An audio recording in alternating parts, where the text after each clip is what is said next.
What's going on, guys? My name is Arrow, and in today's video we are talking about my Blast from the Past event starter, Righteous Fire, Chieftain, Explode, Go Fast stuff. We'll talk about it all. Let's get into it.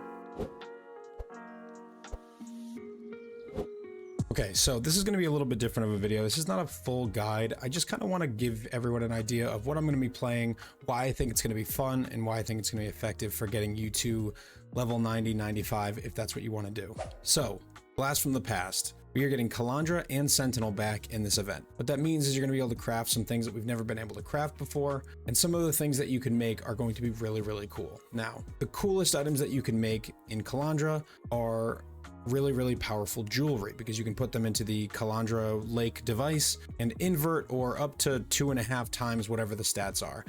And one of the results of that is +2, +4 amulets pretty easily. So I wanted to play a spell. On top of that, I really wanted to just get to endgame fast. And one of the most fun builds that I played this league was actually a Righteous Fire 10 Divine Chieftain build. That video is in my build sheet in the link below. You can click on that if you want to check out that video and see what it looks like kind of in an end game scenario. But it was only 10 divines, but it was not a league starter. So I redesigned this a little bit so I could start with it. Now, I have tested this through to level 77. Now keep in mind, I am not a racer. This is not going to be the build that gets you to beat TotA Killer to #1, but it was an absolute breeze to level with because you get access to Righteous Fire at level 16. So the campaign was an absolute joke. So what I did was I leveled this in SSF. And then when I got to, I'm level 77 right now. When I got to, I think, level 76, I went and grabbed a couple of things out of trade. Now, if you take a look at my gear, it is bad. It is really bad. We have this chest with 26 life and some stats. This helmet has crafted life and 15 strength. I don't even know what this is. Just some strength and dex, I guess.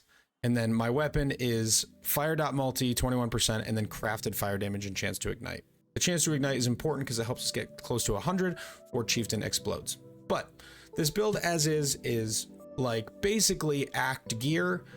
And then I put on Asenaths. Don't worry about the implicits. The aura gems doesn't do anything here because this is our body swap setup, which I will get to in a minute. And then this Rise of the Phoenix, it's got a good corruption on it. I just had it in my inventory. I just wanted to test how it felt with this item. This is a 1C item that you can easily get on day one. And then Asenaths, I have no idea what these are going to cost. They're not mandatory, but it makes this build feel really nice. So for level 77, we've got Asenaths and Rise of the Phoenix. Our gems are around level 19, no quality on anything. And I don't even have my fire trap or my curses set up at the moment. So let's just jump into a tier 16 map and I will show you what this build can do. So keep in mind, this build is not ready for tier 16s. You should be doing, I don't know, maybe like tier 6s or 7s at this point. But I just wanted to give people an idea of how strong this build actually is. So you hold down your Scorching Ray and it gives you a cast while channeling setup, and that cast while channeling triggers body swap. Body swap can target an enemy or a corpse. So the idea here is oh, I don't have my Flask automated. I got to remember to press those. The idea here is we want to go as fast as possible, and one of the ways to do that is to have okay, like I said, it's not ready for tier 16s, but the idea here is to show you what it's capable of from a damage perspective on just about next to nothing. These are 4 links, and we can already do tier 16. So as we get obviously later into the game, we're going to get more damage, and this will look a lot better. But the core of what you see here is a very fast moving RF build that doesn't need shield charge. It doesn't need attack speed. And we just move around with this, and we rely on explosions from our ignite prolif, as well as Scorching Ray. So I'm not even gonna try to kill the boss. I don't have a fire trap setup going at the moment, just because I was too lazy to worry about it. But we will have that, and I will show you that in the POB. So let's talk POB. I have some very basic gear in here. Some of this is easier to acquire than others, and we'll talk about a few of these pieces and how to craft them or how to buy them if you need them. Let's just start with the scepter. Basically, +1 fire is going to be very important because it's going to give you levels for Scorching Ray. It's going to give you levels for your Fire Trap and for your Righteous Fire. So fire spell skill gems, really, really important if you can get that on a scepter. This is a pretty good scepter, but it's only 2 mods and then 1 crafted mod. There's a million ways to craft these. You don't need fire dot multi. You can get damage over time. You can get fire damage. There's a ton of things that you can get. You don't have to get it just like this. You basically just want to get +1 and then whatever else you can get on it, as well as that 20% chance to ignite from the craft. That is a prefix craft that it gives you a bunch of damage and chance to ignite. The reason that that's important, we rely on 100% global ignite chance in order to get our Hinakora's Death Fury to ignite. 5% chance to explode, dealing 500% of their maximum life as fire damage. That hit with global ignite chance can ignite, which then will prolif from one of these. Fan the Flames. You can get ignite prolif on gloves if you don't have Asenaths, but it's super easy. You just get one of these cluster jewels and you put Fan the Flames on it with alterations, and then it doesn't matter what else you have. It's literally worth taking all these points just for Fan the Flames. So once you have your ignites prolifing, you are basically ready to clear any maps. The Asenaths are not required, but it makes it feel really, really good. One of the things that I do with Asenaths is I get physical conversion here, and then I get another 50% of it here, so that our explosions all do fire damage. Well, it's 90% fire damage, and then those can ignite as well. This is going to make it feel better in the juicier endgame maps. This is not mandatory early. I wouldn't worry about this till tier 16s, but once you get your Asenaths going in your red maps, Avatar of Fire as well as fire conversion on a mastery is really, really nice. So back to the gear. 4-year shield. While you're leveling, you can use anything you want, but as soon as you can get access to this Rise of the Phoenix, I would buy one. They're probably going to be 1 or 2C. Get a better roll if you can, but it's not super important. It gives you +5 max fire res and a ton of life regen, which is perfect for this build. For the helmet, again, there's a million crafting guides for this stuff online. I would just Google how to craft RF helmet, how to craft RF scepter. I'm not going to try to reinvent the wheel here because people who have played this skill way more than I have tested all the different ways to craft this stuff. All I have here is burning damage on an Elder helmet. So socket gems are supported by burning damage. Our fire trap is in here. You'd like to get conk effect, burning damage. There's a few things that are good that are Elder mods. And then you basically just want to get +1 as a prefix craft. If you can get life, that would be great. But for starters, just get any mod you can that supports fire trap. The body armor, this can just be a regular armor, body armor at the start. The Cloak of Flame is going to be our end game item. It's got a bunch of fire res on it, and then Fizz taking his fire, which is going to make us feel a lot tankier. We have 90 max res because we are Chieftain. I actually would recommend before that you get the Cloak of Flame that you just get a 6-link that has the right colors. Your Righteous Fire is going to be in here, so you're going to need 3 blues, 2 reds, and 1 green. That's not too difficult to get on most armor pieces. You're probably going to want to do like an armor and energy shield base, and then this will be trivial to get the right colors. So the Asenath's gloves, these are not mandatory, but they really, really do make it feel better to clear in the end game. And I'm going to be blasting maps as fast as possible, so this is a goal item for me. I don't have any other gloves in here.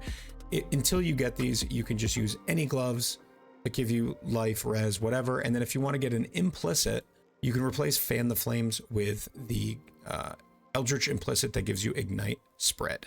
Boots are just life regen, move speed, and life. Anything else you get on here is a bonus. Fire res on every gear piece is going to be nice because fire resistance scales all of your res, and you want to be sufficiently overcapped because I don't think we're going to be curse immune. We might have some curse reduction on a flask. Yeah, we have curse reduction on a flask, but like LE weakness, you want to be overcapped. Fire res for us is also life regen because of the mastery. So these are like super, super simple boots. I put some more endgame ones on here that have implicits on them. Scorch Ground, a little bit more damage for us. And then life regen is strong. If you want to use a Windscream early on, it'll give you an additional curse before you get Anathema. I don't know what this is going to cost, but my plan until I get this is to use Windscream boots and a Doedri's Damning Ring, which also gives you another curse. If I have the Asenaths but can't afford Anathema. Again, this is not the most hand-holdy guide of all time. You're going to have to solve some problems if you play this build, so just keep that in mind if you're going to follow along. For the amulet, this is actually probably way too good of an amulet with +1 life and dot multi, but this is kind of what you're shooting for. +1 is always going to be the most important because it scales all 3 of our main damage sources, but dot multi, very strong. Anathema, curse limit is equal to your power charges, which is 3 by default. Therefore, we can have 3 curses. Really, really strong. And it's even possible to grab another power charge for 2 points here if you wanted to go like punishment, but that's up to you. This ring just has some dex, some life, and some chaos res on it. Chaos res is really the only res that we have to focus on scaling. And it's going to be a little bit challenging with all of the uniques that we're using, but you could drop the immortal flesh and go for a rare belt that has chaos res on it. Maybe grab a Stygian. I'm actually thinking about making a little bit of a change here. This is only currently an 89 tree, and I'm probably going to use a large fire cluster. Haven't made one yet, but we can just kind of mess around right now on this video.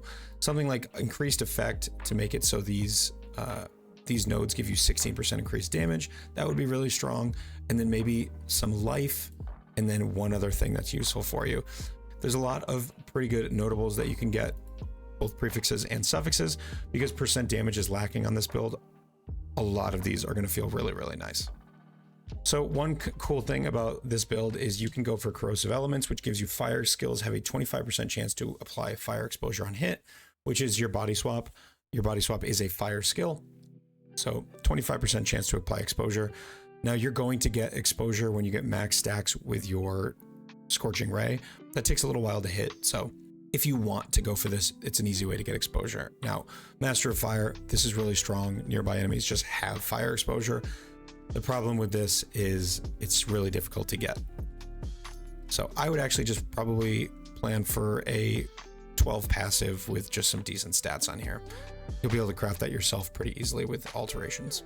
The Flask, Ruby, get a life regen suffix, Quicksilver, some move speed, armor, nothing too exciting going on here. When you can, you're going to want to get a Taste of Hate. We're trying to convert as much of our fizz as we can to elemental in order to not have to invest so much in physical mitigation. The more physical that you convert to elemental, the more effective your armor becomes, because the hits become smaller that you take as fizz. If you take 90% of your fizz as elemental and you take 100 damage hit, you're now taking 10 damage instead of 100 as physical, which means the armor is going to be very, very effective. So we grab determination in this build and we go for molten shell. We just have really, really basic life fire damage jewels. Obviously these can get a lot better. You want to get things like dot multi to upgrade these a substantial bit, but we are already at 2.2 million damage with no quality on any of our gems, no 21s, no corruptions, and very, very, very basic gear. So quickly explain this body swap setup. This is something that I messed around with a little bit just to see how it would feel, and it ended up becoming one of my favorite ways to move around in this game. It gets a little bit clunky sometimes if you run out of enemies, similar to something like Flicker Strike, I imagine, and you have to then use a movement skill. I have Frostblink in the build for those times that you run out of enemies to swap to, but you can also port to corpses. So it allows you to move around pretty freely, but every once in a while you get ported to a weird spot. Like if you're fighting a boss and there's a bunch of corpses on the ground, you might end up porting over to the corpses and it feels a little bit weird. But it allows you to fly through maps. So this is very targeted to just speeding through maps. So if you're not interested in that, I wouldn't play this build. But yeah, so about 3 times per second, we body swap while we are channeling Scorching Ray. Scorching Ray gives us a little bit of damage, not a ton. It's like 10% more damage total, but it also gives us fire exposure at 25%. So this doesn't show that 25%. So I have it over here in the calcs, but that's a really, really big debuff. Everything is attached to life tap because solving mana on this build is just simply too hard. We have a fire trap set up, a 4-link in the helmet. Our auras are Purity of Fire, Determination, and Skitterbots. You can use Herald of Ash over Skitterbots for more clear speed, but less single target. So it kind of depends on how it feels for you. If you are killing map bosses easy enough and you don't care about any more single target, drop Skitterbots and add Herald of Ash, and that will substantially increase your clear speed. Herald of Ash is going to give you overkill burn damage on those 100. On those 500% life explodes from Chieftain, also on your Asenath's explodes. And it also gives you a little bit of fizz as extra fire on those Asenath's explosions. So this really helps with clear speed. It's not necessary at all, but if you really want to zoom, that's the way to go. But for single target, and probably the way I'll go, is Skitterbots. Here, Arcanist brand for LE weakness and flammability. This is your single target setup. It's incredibly strong. These basically give us like, I don't know, 75% more damage when you put the two things on. So just drop this on a boss and they will go down pretty quick. We are using the Vault Rejuvenation Totem. So quickly, I'm going to talk about this node, which I think is the most underrated node right now on Chieftain. Our Hungui says recoup 25% of damage taken by your totems as life. 25% recoup is a ton. That's basically taking an entire wheel of recoup to get 25%. And you don't even need to get hit in order to get that recoup. So you throw it on your totem, you taunt the boss hits the totem, and you get healed. Your totems also last forever because they regenerate life based on your regen. We have 2,000 right now naturally with no buffs up. We're not even using vitality. When you turn these totems on, you put them both down, your regen almost doubles. We now have 3,700 life regen. That's a ton. And that means your totems are getting a chunk of this as well. So they last a long time, even against bosses, and give you absurd life recovery. I have an Infernal Cry on, and I'm not even entirely sold on this. With all the explode and the prolift that we have in this build, I don't think this is actually necessary. It does give you the covered in ash for single target, which is nice. So I'll probably keep it in the build for that purpose. But I originally was planning on pathing down here to Call to Arms, and then I took it out, and I'm just going to use it probably on, not on my left click. I'll probably have Molten Shell there. There's currently one problem with the build. I don't have space for my Frostblink. I haven't decided what I'm going to take out yet.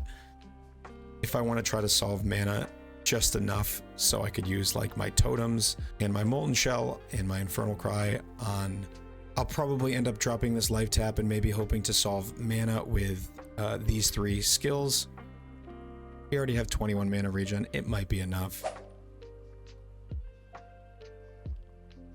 So that's pretty much it for the skills and the items. We talked about Chieftain already. Explodes, max res, and the totem. The tree is nothing too exciting. This is a level 89 tree. Obviously there's more stuff that you can take. You probably come over here and take Explosive Impact. That's really nice. You can get that large cluster in, which is probably what I'll end up doing. As far as our Anoint, we use Disciple of the Unyielding. Gives us some more physical damage reduction. I don't know how useful this is.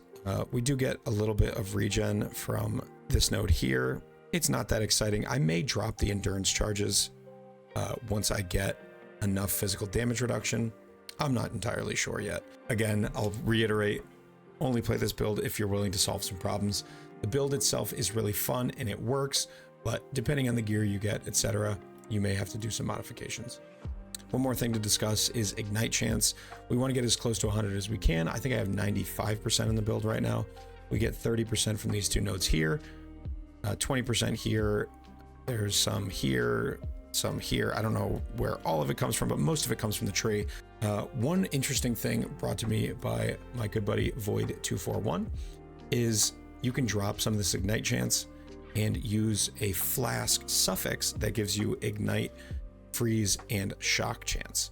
So right here you can get up to 34% chance to ignite during effect, and you really only care about igniting while you're mapping. Against single targets, you're not really going to need that extra ignite chance. So I actually think that I recommend getting this suffix on a Flask, and then you can save a couple of points on the tree. Here and here you can just take this damage node, and then you can just straight up drop this node here. I would recommend getting at least 80 to 90% ignite chance in order for the explosions to feel good. When this doesn't prolif, you can tell. Hinakor Death's Fury is super strong, and when it blows up and it prolifs that huge ignite, the screen disappears. I actually don't have a step-by-step leveling tree. I may make it, but basically what you do is you come through here, come over here, you grab Arsonist first, and then you take regen 1 life per second, and you can instantly turn on Righteous Fire. You just got to make sure that your fire res capped.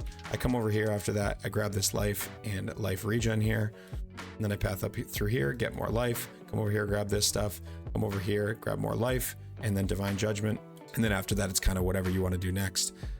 You can get max res, but that start makes leveling an absolute breeze. I may make a leveling section, but please do come back and check before league start. I will have a slightly refreshed POB that may be cleaned up a little bit more than this, but the build was tested. It does work. It feels fun to play, and I'm really, really excited. I even used the Scorching Ray body swap tech while leveling. Now, I don't know if I recommend that necessarily because you're going to be kind of gem starved for a fire trap setup. I never actually got the fire trap going in this particular test run. And that's like the most damage that we do on single targets. So, but I did get through the campaign without it. You pretty much have to have a 4-link before you can get this setup going. And once you have that 4-link, you could do 3 4-links. But that does make it tough to change gear out. It's up to you, whatever feels good to you. If you want to run a fire trap setup instead of the body swap, that probably is the best way to go. But that's going to do it for me. Thank you for watching. I hope you stop by the stream. I'm live almost every single day, and I will be live for the event. Blast from the Past. I'm very excited. I will not be racing SSF, but I am going to be trying to go fast just for fun. So come check it out, twitch.tv/AER0__. If you want to support me, you can go down, click the like button, subscribe to my channel, and then maybe drop a little comment. Tell me what you're playing for the event, or just put an emoji in. Engagement. Do it for the YouTube algorithm. So thank you for watching, and as always, take care.